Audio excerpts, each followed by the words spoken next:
ನಿನ್ನೆ RCB ತನ್ನ WPL 2026ರಲ್ಲಿ ಮೊದಲ ಸೋಲನ್ನು ಸೋತಿದೆ. ಡೆಲ್ಲಿ ಕ್ಯಾಪಿಟಲ್ಸ್ 7 ವಿಕೆಟ್ಗಳ ಭಾರೀ ಜಯವನ್ನು ಅನುಭವಿಸಿದೆ.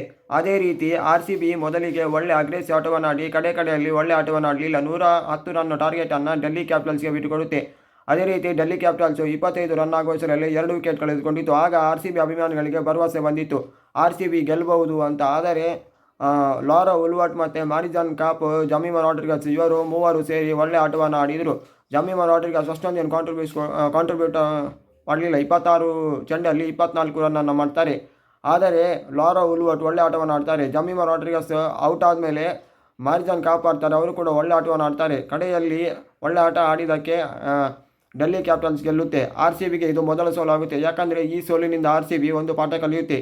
ಯಾಕೆಂದರೆ ಇದುವರೆಗೂ ಒಬ್ಬೊಬ್ಬರು ಒಂದೊಂದು ರೀತಿ ಆಟವನ್ನು ಆಡಿ ಮಿಡ್ಲ್ ಆರ್ಡರ್ ಆಗಲಿ, ಓಪನಿಂಗ್ ಆಗಲಿ, ಬೌಲಿಂಗಲ್ಲಿ ಆಗಲಿ ಯಾರಾದರೂ ಕಾಂಟ್ರಿಬ್ಯೂಟ್ ಮಾಡ್ತಿದ್ರು. ನಿನ್ನೆ ಯಾವ ಒಂದು ಇದರಲ್ಲಿ ಕಾಂಟ್ರಿಬ್ಯೂಟ್ ಮಾಡಲಿಲ್ಲ. ಯಾಕಂದರೆ ಇದೊಂದು ಪಾಠ ಆಗುತ್ತೆ. RCB ನಿನ್ನೆ ಒಳ್ಳೆ ಆಟವನ್ನು ಆಡಲಿಲ್ಲ. ಆದರೂ ಪರವಾಗಿಲ್ಲ, ಇನ್ನು ನಾಳೆ ನಡೆಯುವಂಥ ಪಂದ್ಯದಲ್ಲಿ ಒಳ್ಳೆ ಆಟವನ್ನು ಆಡ್ತಾರೆ. ನಾಳೆ ಮುಂಬೈ ಇಂಡಿಯನ್ಸ್ ವಿರುದ್ಧ ಜಯಿಸ್ತಾರೆ ಅಂತ ನಮಗೆ ಫ್ಯಾನ್ಸ್ ಆಗಿ ನಾವು ಹೇಳುತ್ತೇವೆ. ಒಳ್ಳೆ ಆಟವನ್ನು ಆಡುತ್ತೆ, ಒಳ್ಳೆ ತಂಡವನ್ನು RCB ಕಟ್ಟಿದೆ. ಬೇರೆ ತಂಡಕ್ಕೆ ನೋಡಿದರೆ RCB ಆಕ್ಷನಲ್ಲಿ ನೋಡಿದಾಗ ಬೌಲಿಂಗ್ ಲೈನ್ ಫಸ್ಟ್ ಒಂದು ಚೆನ್ನಾಗಿರಲಿಲ್ಲ. ಆದರೂ ಪರವಾಗಿಲ್ಲ, ಒಳ್ಳೆ ಆಟವನ್ನು ಆಡಿದೆ. ಈಗ ಟೇಬಲ್ ಪೊಸಿಷನಲ್ಲಿ ನಾವು ನಂಬರ್ 1 ಇದ್ದೇವೆ. ಇನ್ನೊಂದು ಪಂದ್ಯ ಗೆದ್ದರೆ ಸಾಕು, ನಾವು ಫೈನಲಿಗೆ ಆಯ್ಕೆ ಆಗ್ತೇವೆ, ಡೈರೆಕ್ಟ್ ಫೈನಲಿಗೆ ಹೋಗ್ತೇವೆ. ಆದರೆ DC ಕಡೆಯ ಸ್ಥಾನದಲ್ಲಿ ಇತ್ತು, ಈಗ ನಂಬರ್ 2ನೇ ಪ್ಲೇಸಿಗೆ ಬಂದಿದೆ. ನಾಳೆ ನಡೆಯುವಂಥ RCB ಮತ್ತು MI ನಡುವೆ ಯಾರು ವಿನ್ ಆಗ್ತಾರೆ ಅಂತ ಹೇಳಿ ಕಮೆಂಟ್ ಮಾಡಿ.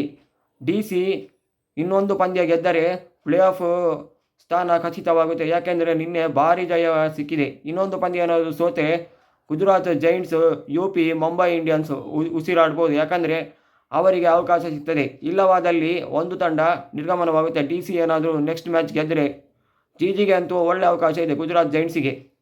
ಅವರು ಕೂಡ ನೆಕ್ಸ್ಟ್ ಪಂದ್ಯ ಗೆದ್ದರೆ ಕ್ವಾಲಿಫಿಕೇಷನ್ ಪಡೆದುಕೊಳ್ಳಬಹುದು. ಅದೇ ರೀತಿ ಯಾರು ಟಾಪ್ 3ಯಲ್ಲಿ ಬರ್ತಾರೆ ಹೇಳಿ. ಟಾಪ್ 1 ಅಂತೂ ಗೊತ್ತಾಗಿದೆ. ಟಾಪ್ 2, ಟಾಪ್ 3 ಯಾರು ಬರ್ಬೋದು WPL 2026ಅಲ್ಲಿ ಪ್ಲೀಸ್ ಕಮೆಂಟ್ ಮಾಡಿ. Please like, subscribe and comment. ಇದೇ ರೀತಿ ಸ್ಪೋರ್ಟ್ಸು ಕಂಟೆಂಟ್ಗಾಗಿ ದಯಮಾಡಿ ಹೆಚ್ಚು ಸಬ್ಸ್ಕ್ರೈಬ್ ಮಾಡಿ. ಇದೇ ರೀತಿ WPL ಇಂಡಿಯಾ ಬಗ್ಗೆ ಅಪ್ಡೇಟ್ ಕೊಡ್ತಿರ್ತೇನೆ. Please like, subscribe and comment. IPL update ಕೂಡ ಕೊಡ್ತಿರ್ತೇನೆ. ದಯಮಾಡಿ ಹೆಚ್ಚು ಸಬ್ಸ್ಕ್ರೈಬ್ ಮಾಡಿ.